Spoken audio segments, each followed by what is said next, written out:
दोस्तों, एक बड़ा डिप्लोमेटिक कामयाबी हुई है नरेंद्र मोदी के लिए इलेक्शन से पहले। बेसिकली मैं इस टाइम को इलेक्शन सीजन कहता हूँ। और वो ये है कि जो 8 इंडियन नेवल ऑफिशियल्स थे जो रिटायर्ड थे बेसिकली, उनको आपको याद होगा कि जो कतर की कोर्ट है, उन्होंने अरेस्ट कतर ने अरेस्ट किया था एक केस, इन्होंने केस ऑफ एस्पिनॉज। भारत की फॉरेन पॉलिसी जो है वो काफी इंडिपेंडेंट है, क्योंकि उसकी वजह भारत की इकानमी है। क्योंकि जब तक आपकी इकानमी स्ट्रांग नहीं होगी, आपकी उस वक्त तक आप इंडिपेंडेंट फैसले नहीं कर पाए। हाल में 2014 से जब से नरेंद्र मोदी जी प्रधानमंत्री बने हैं, तब से उनका जो एक रोल था वो prime minister plus extra foreign minister का रहा है। बानी तहरीक इंसाफ समेत 37 ना दहिंदा उम्मीदवारों की फहरिस्त खैबर पख्तूनख्वा के रिटर्निंग अफसरों को भिजवा दी गई है। और यहाँ अपने नाज़रीन को बताया कि मुस्लिम लीग नून के कायद नवाज शरीफ की तबीयत अचानक खराब हो गई है, जिस पर पार्लिमानी बोर्ड का इजलास मुलतवी कर दिया गया।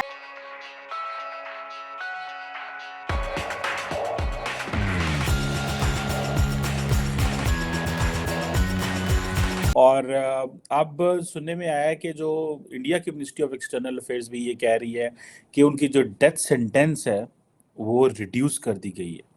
और ये एक, जिसे कहते हैं आपके, एक एक बड़ी बड़ी डिप्लोमेटिक विक्ट्री है फॉर इंडिया। अभी सुनने में आ रहा है कि डिटेल कोर्ट ऑर्डर भी आ जाएगा, और ये एक समझें कि बहुत बड़ा रिलीफ मिला है। और इसकी बहुत सारी, इसको बड़े सारे एंगल से देखा जा सकता है। इसके ऊपर हमने पहले भी बात की और बहुत सारे लोगों का ये कहना था, including my own view was, कि ये लॉजिकल कंक्लूजन तक नहीं पहुंचेगा। उसकी वजह ये है कि कतरीज जो हैं, they do have some sort of, जिसे कहते हैं ना, एक इंगेजमेंट थी उनकी इंडिया के साथ। फॉर एग्जांपल, नूरपुर शर्मा का इशू हुआ तो कतर ने सबसे पहले इंडिया पे एक टफ लाइन ली थी। आपको याद होगा, मिडल ईस्टर्न ममालिक के अंदर कतर छोटा सा मुल्क है, but it has a lot of influence. फिर उसके बाद अगर आप देखें कि जैसे जैसे मामलात चलते रहे तो कतर ने ये इस मामले में भी टफ लाइन ली। बहरहाल ये एक, जिसे कहें कि 8 इंडियन नेवल ऑफिशियल्स को, रिटायर्ड जो हैं एक्स इंडियन नेवल ऑफिशियल्स की ये सज़ा जो है, जो कि उनको 26 अक्टूबर को डेथ सेंटेंस दी गई थी, और उसकी जो कोर्ट ऑफ अपील हेयरिंग थी, आई थिंक वो 20 को लगी थी, नवंबर को लगी थी।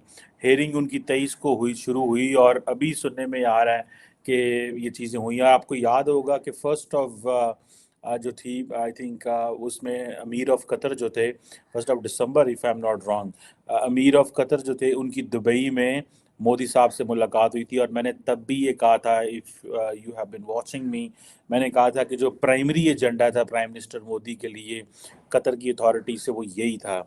और इंडिया ने बड़े, इसको जिसे कहते हैं ना, दौरे भी नहीं किए और काम भी निकलवा लिए। देखिए, होता ये है कि फॉर एग्जांपल, एक होता है doctor Jaishankar, national security adviser, वज़ीर आज़म, या कोई बंदा बार बार वहाँ पे जा रहा है और लेकिन गए कोई नहीं है वहाँ पे बगैर जाने के ही उन्होंने मसला हल कर लिया है। बेसिकली वो इंडिया को अलर्ट पर रखना चाहते थे, जिसे वो कहते हैं ना कि वो समझते थे कि इंडिया को थोड़ा सा झटका लगाएं, और वो उन्होंने अपनी किसी न किसी हद तक उन्होंने झटका वो लगा लिया है। दे वांटेड कि इंडिया को हम बताएं कि हम क्या कर सकते हैं, क्या है इशू जो भी था वो हम एक साइड पे है। इंडिया के बहुत अच्छे ताल्लुकात हैं सऊदी अरब से, याद रखें, यूएई के। और कतर और यूएई और सऊदी अरब के मामलात जो जीसीसी कंट्रीज़ के हैं, इनमें बड़े ख़राब हो गए थे। अगर आपको थोड़ा अर्सा पहले की अगर मैं बात बताऊं तो, जब बेसिकली जो कतरीज़ थे, उनके बारे में ये था कि वो अल जज़ीरा को इस्तेमाल कर रहे हैं बाकी मिडल ईस्टर्न ममालिक के ख़िलाफ़, और इस तरह की जो चीज़ें जो थी वो थी। और फिर इन्होंने पूरा कतर का ब्लॉकेड कर दिया, और बड़े एक सीरियस मसला, आपको याद है कुछ अर्सा पहले पैदा होगा, मोहम्मद बिन सलमान ने फुल थ्रॉटल एक डिप्लोमेटिक जो थी वो की। लेकिन ये चीज़ें जो हैं समहाउ अब वो रिजॉल्व हो चुकी हैं वहाँ पे भी। तो मुझे ऐसा लगता है कि ये चीज़ जो है, नरेंद्र मोदी को एक फेवर दी गई है। ठीक है, वो फेवर ये दी गई है कि उनको ये पता हो कि भाई ये जो लोग हैं, जिनको हमने माफ, जिनकी डेथ सेंटेंस कम की है, अभी सुनने में आया कि वहाँ पे इंडिया के जो एम्बेसडर थे, जारी बात है वो भी कोर्ट के अंदर मौजूद थे। इस वक्त इंडिया और कतर के दरमियान जो सबसे बड़ा इशू था वो यही था। ठीक, इस वक्त अगर देखा जाए तो इंडिया जो है वो एक बड़ी आइडियल सिचुएशन में है इकॉनमी की वजह से। आज भारत की इकॉनमी के हवाले से एक और बहुत बड़ी खबर है, मैं समझता हूँ कि पहली दफा उनके स्टॉक मार्केट की वैल्यू $4 ट्रिलियन हुई है। उसके साथ अगर देखा जाए, कंपैरिजन किया जाए, तो अमेरिका की इकॉनमी 50 ट्रिलियन की है इस वक्त, चाइना की 10 ट्रिलियन की है, जापान की 6 ट्रिलियन की है, हांगकांग की 4.56 ट्रिलियन, और भारत की पहली दफा $4 ट्रिलियन की वर्थ हुई है उनकी स्टॉक। ग्रोथ उनकी इस वक्त 7.6% पे जा रही है, इंटरनेशनल इन्वेस्टमेंट ज्यादा आ रही है। लेकिन इस पे भारत को बड़ा केयरफुल रहना पड़ेगा अमेरिका के साथ, क्योंकि अमेरिका के साथ उनका ज्यादातर ट्रेड जो है वो चीजें अमेरिका के साथ, और जो अमेरिका के साथ उन्होंने डिफेंस कॉन्ट्रैक्ट किए हैं बहुत ज्यादा, उसका उनको ख्याल रखना पड़ेगा रिलेशनशिप का। और जो चाइना से निकल रही हैं इस वक्त अमेरिकन कंपनीज, पहले नंबर पर तो वियतनाम जा रही है, लेकिन उनका काफी एक पोर्शन जो है वो भारत भी जा रहा है। जिस तरीके से मैंने आपको कहा था कि एक स्लोगन है, चाइना स्लोज इंडिया ग्रोज, तो अगर वो अमेरिका के साथ रिलेशनशिप के को ज्यादा केयरफुल नहीं रखेंगे करेंगे तो वो भी एक चीज जेपरडाइज हो सकती है। अभी मेरे ख्याल में भारतीय इकॉनमी को ऊपर आते अभी तकरीबन 20 साल में हुआ है, तो उसको they have to be very careful. और रशिया अगर, और आपको पता है कि रशिया और चाइना का जो नया अलायंस है, आप कह रहे हैं उनका दौरा कामयाब होगा, उसके प्रोज एंड कॉन्स होंगे। अगर उनका दौरा कामयाब हुआ और अमेरिका को मुसलसल स्नब किया गया तो उसके रिजल्ट जो है वो कॉन्सिक्वेंसेस गलत भी निकल सकते हैं, और गलत अगर भारत के लिए निकलेंगे तो वो फायदेमंद होंगे पाकिस्तान के लिए। उनकी लॉटरी निकल आएगी, डॉलरों की बारिश शुरू हो जाएगी फिर, और उसमें पाकिस्तान का फायदा तो नहीं होगा। प्रॉपर्टी दुबई, लंदन, टोरंटो में बहुत बिकेगी। अगर आपने नोट करा हो तो बहुत सारे रीजन्स जिसको नेग्लेक्ट किया जाता था वर्ल्ड वाइड, उन सब पे फोकस शुरू हुआ। और ना सिर्फ ये, पिछले 2 टर्म्स में उन्होंने जो पर्सनल रैपो क्रिएट किया है अमॉन्ग्स्ट लीडर्स, उसका इम्पैक्ट इतना बड़ा हुआ है कि आज जब हम 2024 के इलेक्शन की बात करते हैं तो हम बात करते हैं कि भारतीय लोग ग्लोबल लीडर को वोट करने वाले हैं, किसी नेशनल लीडर की इलेक्शन के लिए नहीं जा रहे।